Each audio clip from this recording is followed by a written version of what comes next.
Know your worth. Never settle for less than you deserve. You're a goddess with a portal between your legs. Love yourself. Don't settle. Yes to all of that, but this advice is not a one size fit, and it actually may be holding you back. Hello everyone, my name is Anastasia. Welcome back to my channel. If you haven't subscribed, please do so. And let's dive into it straight away. I'm not here to discourage you, but to simply share my observations and my story. And I'm sure some of you can relate to this. You know, there are two groups of women when it comes to love: those who settle for less because they give up on themselves, and those who chase perfection and are miserable because they can't find the one. This is me. Okay, both are unhappy, but for different reasons. The truth is that most of the advice you hear on social media is a recycled advice from someone that lives a totally different life, most likely has a totally different life experience, life purpose, life mission, life lessons, and most likely it has nothing to do with you. And you think that some coach that said something applies to you, but very often it's not going to be true, because each and every one of us is here on a unique journey. Each and every one of us has a unique soul's path, soul's lesson, soul's purpose. Each and every one of us is here to learn different lessons. That is why most of the advice you hear on social media will not apply and will not be helpful exactly to you. Your ideal love won't look like someone else's. And your soul might have signed up for something totally different that you think. Okay, I used to be that person who's like, oh, why do you settle? You know, if he's doing something wrong, then, you know, just leave the relationship. Never settle. Know your worth. Know what you deserve. And, you know, I was the first one screaming these things. Up until the point I actually analyzed my past relationships, my past dates, and I found a pattern. Okay, I am the type of freak who checks the compatibility by birth matrix chart. And I found that with all of the dates that I have recently, with my past partners, I have these two numbers in common, which is basically like a number stands for a certain lesson that you gotta learn. Okay, and 2 out of 3 are the same. 2 out of 3 with all of the people were the same. Why I'm telling you this? I am telling you this because sometimes you think that you attract wrong type of people because of your wounds, and most likely your wounds drive your decisions if you're not aware of them. Okay, but sometimes your soul is here to learn a certain lesson. Okay, lessons that you might be not aware of, and sometimes that ideal someone in your mind will never come into your life, just for the reason that your soul chose something totally different. What if the real lesson is not about settling or striving? What if the real lesson is about learning to love someone who's imperfect, to embrace their imperfections, but perfect for your soul's growth? Okay, no one is perfect in this world, but there might be people who are perfect for your soul's growth.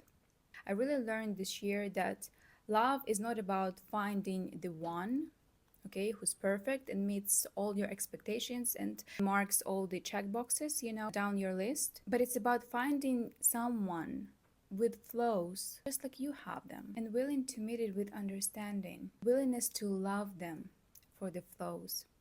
I'm not talking, of course, about some major red flags or major things that feel misaligned. No, of course not. About learning what your unique journey in love is teaching you. Maybe it's patience, maybe it's boundaries, maybe it's self-worth, maybe it's softness, maybe it's letting go of control. I don't believe that you can miss someone that is destined, kinda. Because I feel like life has its way of, you know, circling you back to people who are really meant to remain in your circle, who are meant to contribute to your life, to your soul's growth. Whether or not you believe in spirituality, in faith, or soul's contracts, you attract the energy that you carry. I don't believe in following blindly, never settle, but I do believe in knowing your standards and knowing your wounds. Let me explain this because this is very important. Sometimes we push people away not because they are wrong for us, but because they are right and that terrifies us. Wanting emotional availability, it's a standard. Rejecting someone because they text too quickly, that's probably a wound. Dismissing someone because of 5 centimeters height difference, either up or down, and it doesn't satisfy you, that's probably a fear of being seen with someone who challenges your ego. Your wounds are not your standards. Okay, please learn that, because this is also the lesson that I am learning very deeply right now. Sometimes we refuse our trauma for taste. You may say, oh, I have high standards. But the truth might be is that you're just hiding behind those high standards. Maybe you actually are afraid of deep intimacy, like real intimacy. Maybe you have a fear of rejection, of abandonment, of betrayal. If you never do the work, the inner work to untangle these two, wound and a standard, then you'll be rejecting love in the name of not settling. How to know if he's good or not aligned? Values. Values check. Values check is super important. How he perceives family, how he perceives money, how he perceives life and purpose, how he perceives relationships, how they process emotions and trauma. Values equals what you believe matters most in life, right? Not what movies you like or the musical taste or fashion taste, but it's actually what you believe is the most important in life. If you two align on values, you can build. And if you don't, no amount of chemistry will save that long term. Listen to your body first and not your mind. You see, your body never lies. Your body knows before your mind does. Okay? How do you feel next to him? Do you feel grounded? Do you feel calm? Do you feel tuned into your feminine? How do you feel next to him? If you are overly activated, like you're overly excited, you have those butterflies and stuff, it's not good.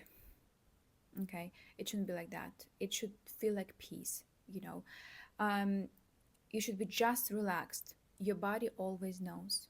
Your body always knows before your mind does. So how do you know if he's right for you? And I'm not talking here forever. Okay, I absolutely hate this saying, happily ever after, love forever. There is no such thing. On the soul's level, probably yes, but on your body level, like in this material world, no, nothing is forever, because we come here to learn lessons, and different people, different souls accompany you to learn those lessons. They are not meant to be with you across the entire lifetime. Forget about it. There are people who were in wonderful relationships which did fall apart, and it's not because the relationships were bad or something went wrong or whatever. There are so many things that we do not see in this life. Okay, there are so many things that is just like beyond our human understanding. So please have an open heart and open mind. Okay, so how to know that he's right? How to know that? Body check. You ask yourself how you feel next to him. Ego versus soul check. Ask yourself, am I rejecting because he's not aligned with some fantasy in my mind, or because he truly isn't aligned with your soul's truth?